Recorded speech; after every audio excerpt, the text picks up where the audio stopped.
Salut à tous et bienvenue pour une nouvelle vidéo. Aujourd'hui, on va parler de l'entraînement de Ronnie Coleman. Si vous ne connaissez pas Ronnie Coleman, c'est le bodybuilder des bodybuilders, celui qui a gagné le plus de fois Monsieur Olympia, à savoir 8 fois de manière consécutive. Pour tout vous dire, lorsque j'ai commencé la musculation en 2001, il était déjà Monsieur Olympia. J'ai donc un affect tout particulier pour lui, car je l'ai vu asseoir sa domination au fil des années.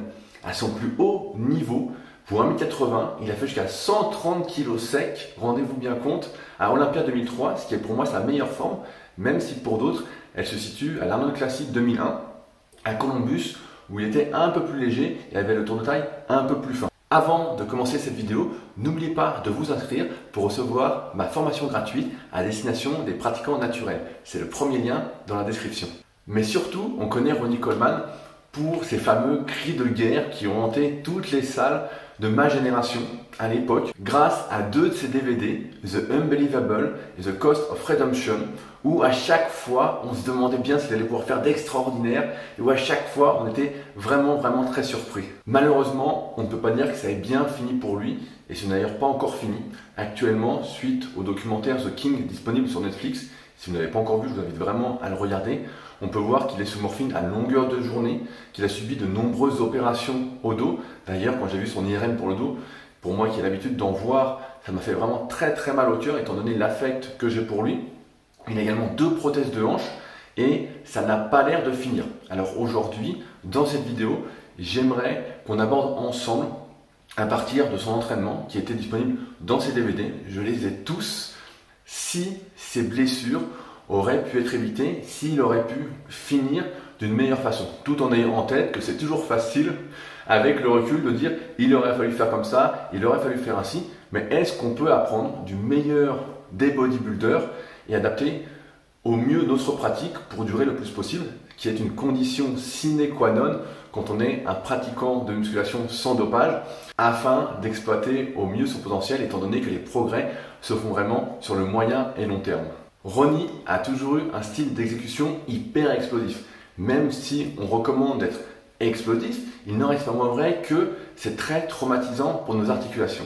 Quand on le voit faire voler 140 kg au développé assis pour les épaules, c'est ahurissant. Et en même temps, on peut se dire que c'est également très destructeur pour l'articulation des épaules, notamment qui est sursollicité par nos entraînements sur le haut du corps. D'autant plus que le développé pour les épaules est vraiment la dernière roue du carrosse lorsqu'on souhaite développer ses épaules, étant donné que le deltoïde antérieur est toujours sursollicité par tous les exercices de développé que nous pouvons faire le reste de la semaine. On a rarement besoin de rajouter un travail spécifique du deltoïde antérieur. À ce sujet, si vous souhaitez en savoir plus sur l'entraînement des épaules, je vous renvoie directement à cette fiche juste ici. Il faut également avoir en tête que lorsque l'on souhaite développer ses muscles, il faut utiliser ses muscles pour soulever les poids. Or, en étant aussi explosif, on se sert surtout de l'élan et de ce qu'on appelle les éléments élastiques des muscles qui vont restituer l'énergie élastique et donc une certaine force qui va priver nos muscles d'un certain travail.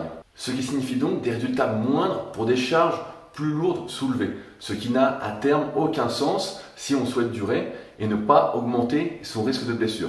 Ainsi, concernant la vitesse des répétitions, il y a le bon rythme, le bon équilibre à trouver. Pour ce faire, j'ai fait une vidéo il y a un petit moment. Je vous mets également un lien directement dans cette fiche afin que vous puissiez aller la voir et savoir comment exécuter vos répétitions. On a tous adoré ces cris avant son soulevé de terre à plus de 340 kg, avant son rowing T-bar à plus de 240 kg, ou encore avant son rowing bar à 180 kg, où la barre, on a l'impression que c'est une plume.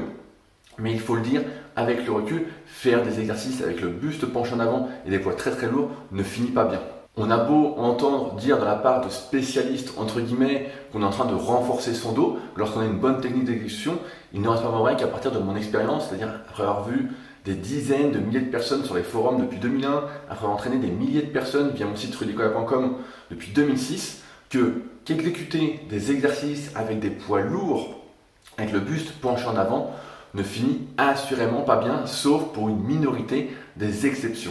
Même si on pense que l'on est en train de se renforcer sur le coup, il n'en reste pas moins vrai qu'à la fin, on finit tous détruits. Je sais que cela pourrait faire sourire certains qui ne jurent que par ces exercices de base, entre guillemets, c'est fondamentaux, entre guillemets, mais ce n'est seulement malheureusement que le temps fasse son effet. Prudence donc avec ces exercices, notamment lorsqu'on souhaite les faire de manière lourde et explosive, qui plus est, comme Ronnie. Lorsqu'on a vu Ronnie prendre des haltères de 90 kg pour faire du développé incliné avec haltère et du développé couché avec haltère, c'était du jamais vu. Même s'il avait un passé de powerlifting, c'était incroyable pour un culturiste. Et pourtant, sa technique était pour moi exemplaire, à savoir qu'il n'utilisait pas une amplitude démesurée en position basse.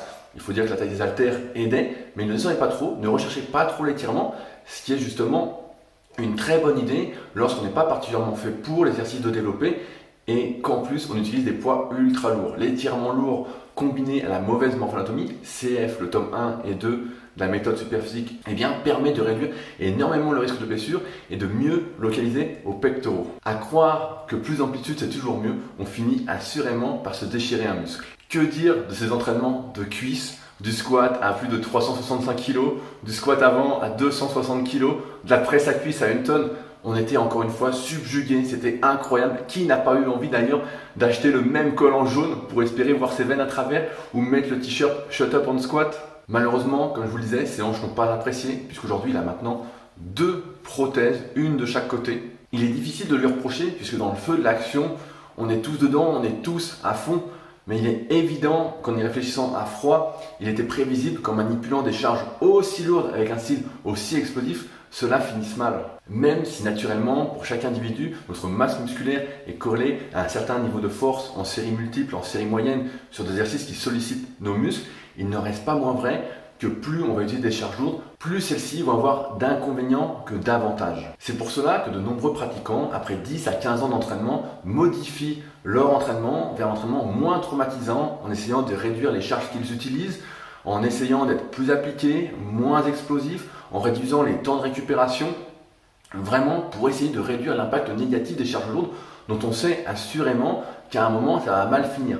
Même si pour un jeune, je pense que c'est une étape presque indispensable, il n'en reste pas moins vrai qu'après 10 à 15 années d'entraînement, il faut réfléchir autrement. Et c'est peut-être ça qu'on peut apprendre des erreurs entre guillemets de Ronnie Coleman.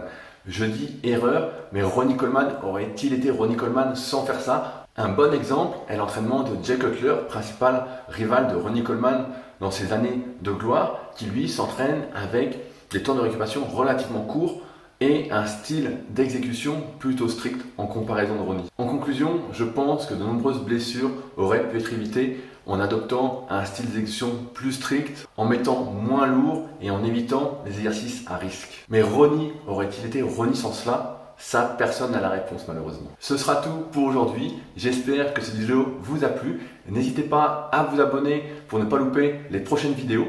J'hésite entre faire Jay Cutler ou Mike Wern pour la suivante. N'hésitez pas à me donner votre avis en commentaire. Sur ce, on se retrouve la semaine prochaine en forme pour une nouvelle vidéo. Salut!